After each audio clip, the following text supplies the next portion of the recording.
I'm very glad you're with us today. I would like you to take a look at a clip from two very special shows that we have done in the last year.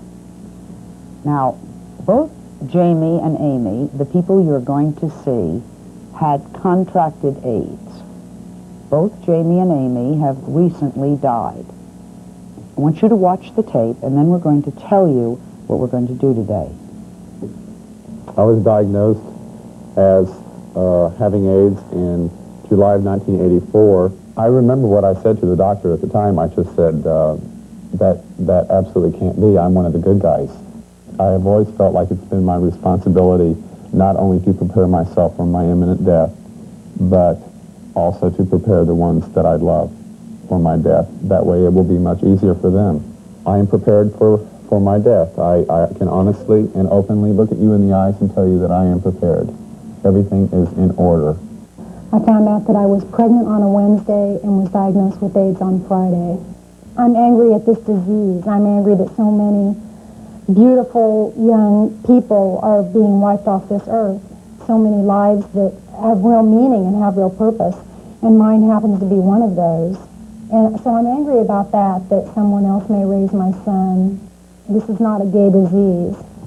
And also that just like other diseases, that we need to be treated with compassion and accepted as human beings, and let us live our lives the way that we want for the rest of our lives. You know, I'm no threat to the general public.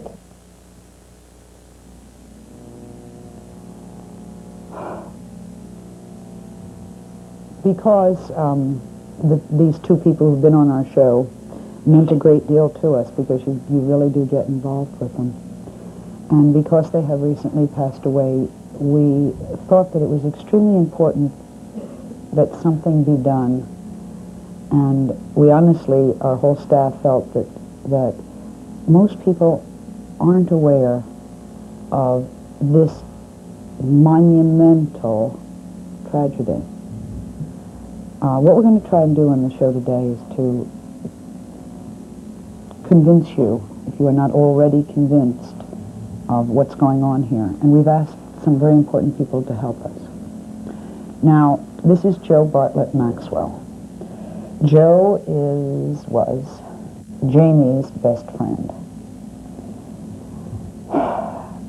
He said when I saw him that he was very prepared to die, was he? Totally. Everything was totally laid out. The night he died, we knew who to call. We knew what arrangements needed to be made.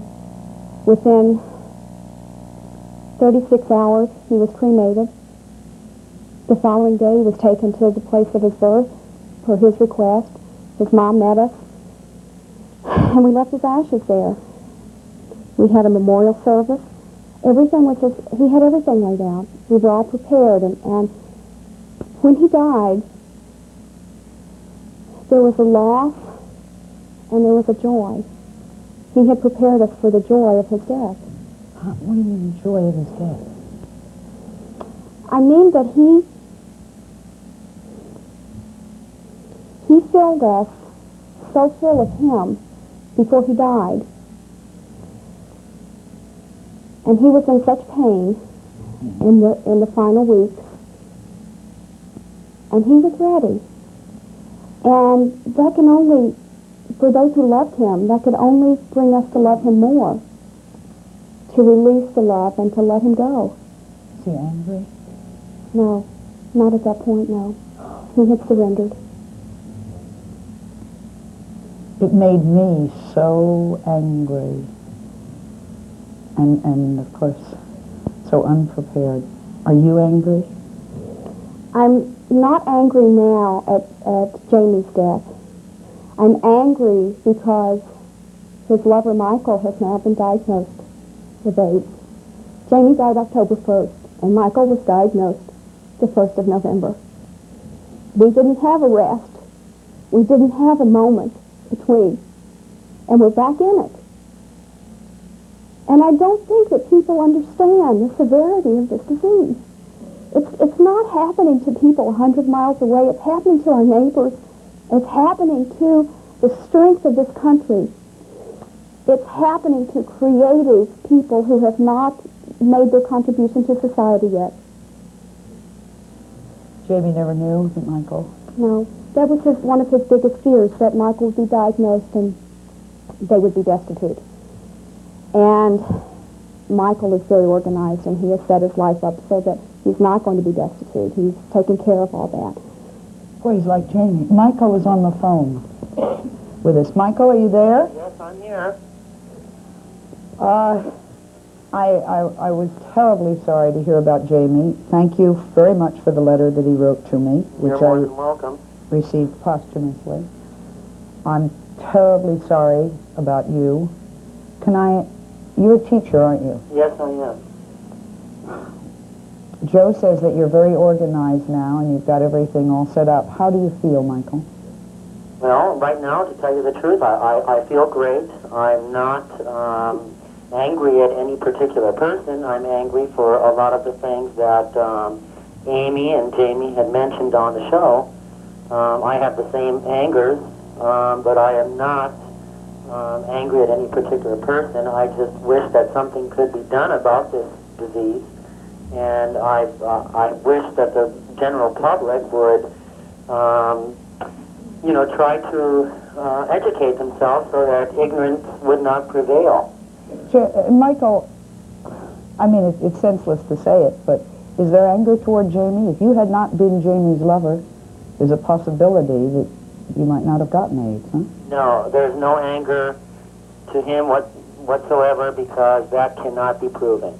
And, I could have been carrying this virus around long before Jamie was, as far as that's concerned.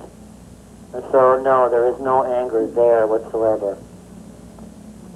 I thank you for being with us. I appreciate the fact that you didn't come in person, because I understand people's prejudice, especially with you as a teacher, and I think our audience does understand that, Michael. We all wish that we find a cure for this, and that you will have, therefore, a long and prosperous life. Well, thank you very much, and I think you have the best representative possible on your show today. Joe has been a very dear friend for a long time, and I feel 100% confident in anything that she would say as far as on my behalf or on Jamie's behalf. Thank you very much, Michael. Thank you very much. Jamie wrote you a letter. Can I ask, I know it's personal, but I did ask you to bring it because I think that we are involved, and I thought it might help if we read part of it. Let me just have a little bit of a lead into this. Jamie wrote this in April of '86. I walked into the house one afternoon. He handed me an envelope, and on the front it said, "Joe Bartlett Maxwell, do not read until I'm dead. Jamie Schroed." And so we filed it away, and the night that he died, I got it out. And the letter is actually written to his friend. And it was read at his memorial, and we've highlighted a couple of sentences to read to you. Friendships are very vulnerable to outside influences, and unfortunately, it is sometimes very easy and almost unconscious to take friends for granted. I am probably as guilty as anyone else of doing this just prior to my illness, but since my diagnosis in July of 1984, I have tried to be very careful in my friendships, and I have learned to appreciate each and every one of you to my fullest capacity of love. Granted, I have not always expressed myself as such, but at this time, I want to assure each of you that my love for you has been genuine. When you think of me in the future, I hope that you will smile and know that when I died, I took a piece of each of you with me, and know that I left behind a little bit of myself for you.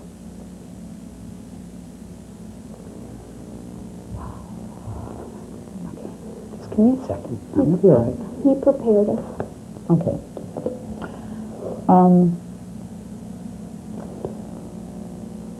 Next, you're going to meet Dr. Marvin Silverman. He is president of the American Foundation for AIDS Research.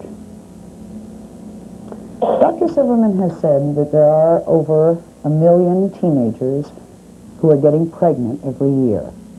And he's asking you the question, are we willing to accept 1 million teenagers getting AIDS every year? I don't quite know what he means about that, but we're going to find out. Please stay with us.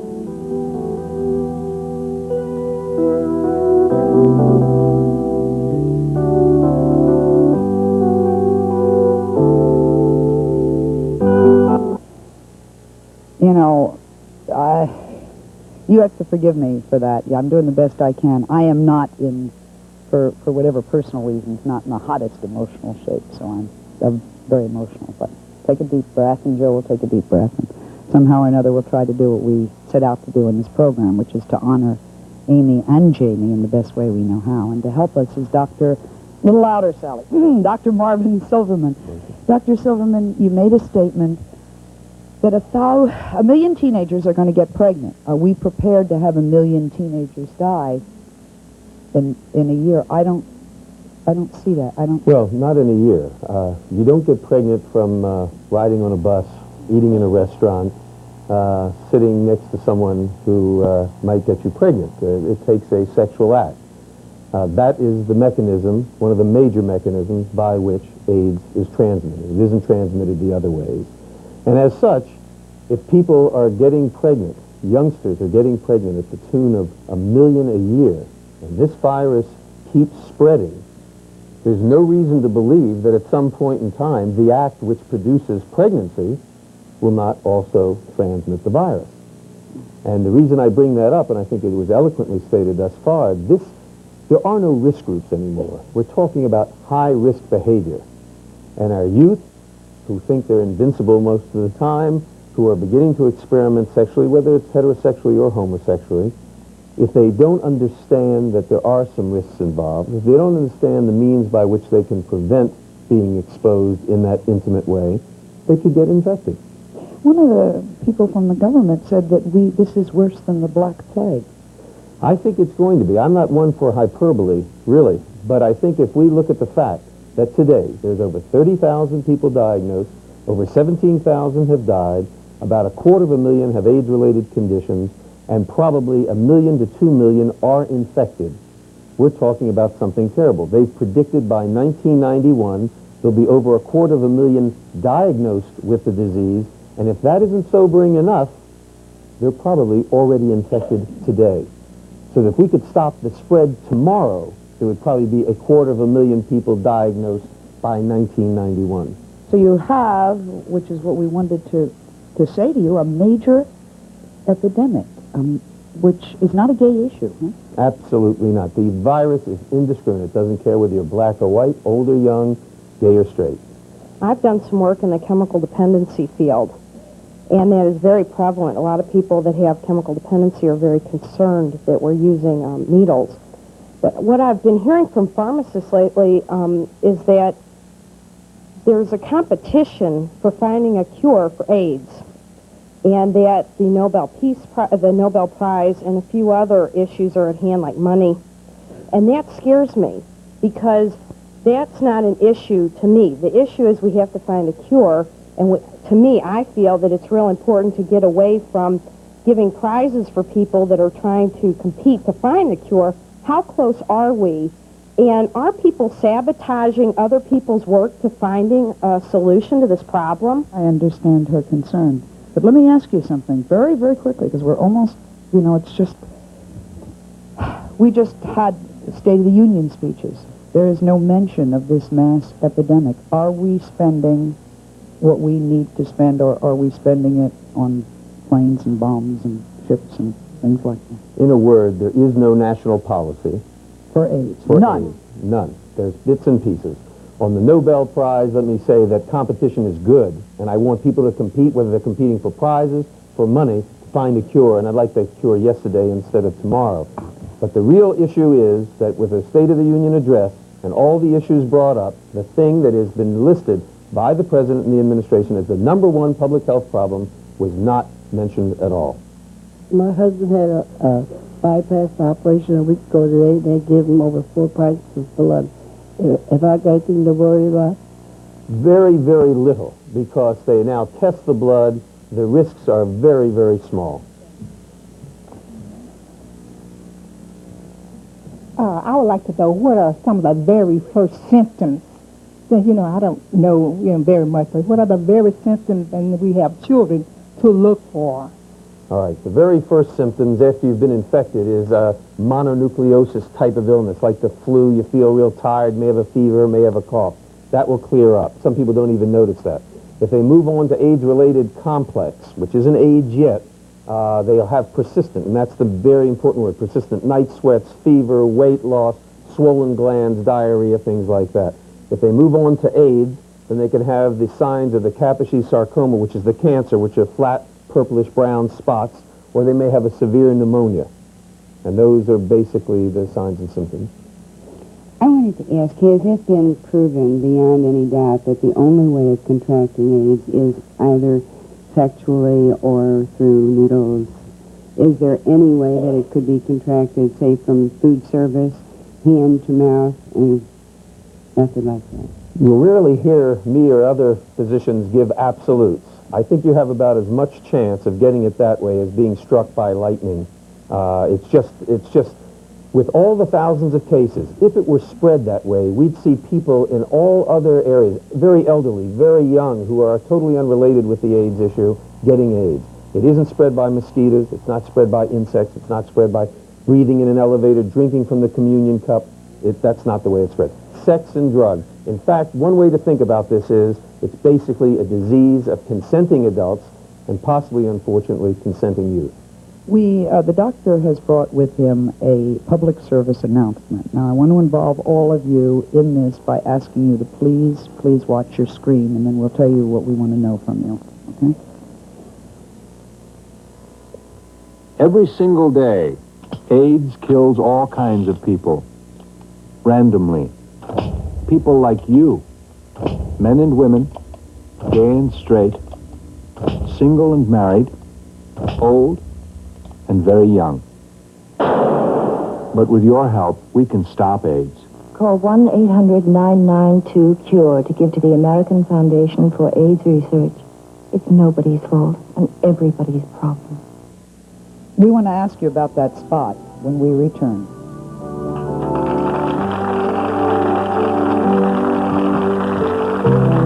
Dr. Silverman, what do you think of that spot?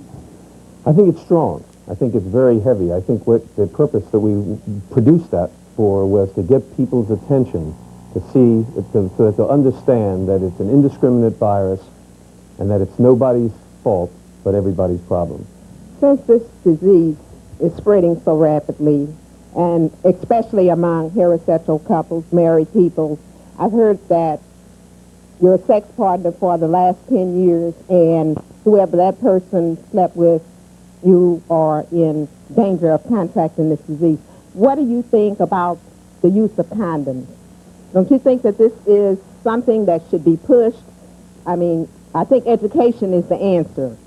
And there is an important piece of legislation in the legislature about dispensing to schools, which is a very controversial subject. A lot of people don't want to hear it.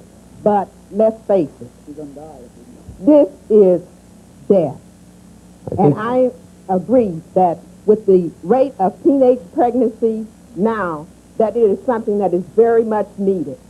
Well, no one would argue about seatbelts to stop you from going through a window, and no one thinks about talking about not smoking. Condoms can stop the spread. They're not perfect, but they can stop the spread, and I think all this nonsense about what would upset some people is just that, nonsense. We've got to get the message out. Do you tell young people, if everyone you sleep with, you're sleeping with the partners they've had over the last 10 years, do you tell young people not to have sex? Do you tell them to, what do you tell them now? Well, I think you tell them that that's one sure way not to get AIDS is not to have sex. But since we know that kids will experiment, we can't keep our heads in the sand. We've got to let them know how to protect themselves if they're going to be active. What I'd like to know is it's not primarily with the AIDS group of society, and say you're married to your wife for 30 years and you contract AIDS. How does that come about? You won't contract AIDS if both of you have been mutually monogamous. You don't get it out of the air. If neither of you are positive, you don't have to worry about it. We'll take a break. We'll be right back.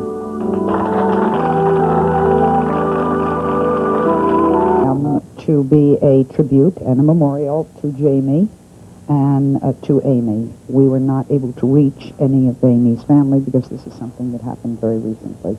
we would like to thank Joe Bartlett Maxwell because that was a difficult thing for her to do, and we're very grateful. And we would also like to thank Dr. Marvin Silverman. Thank you. Please come see us again. Some members of our audience will receive, and a promotional fee has been provided by...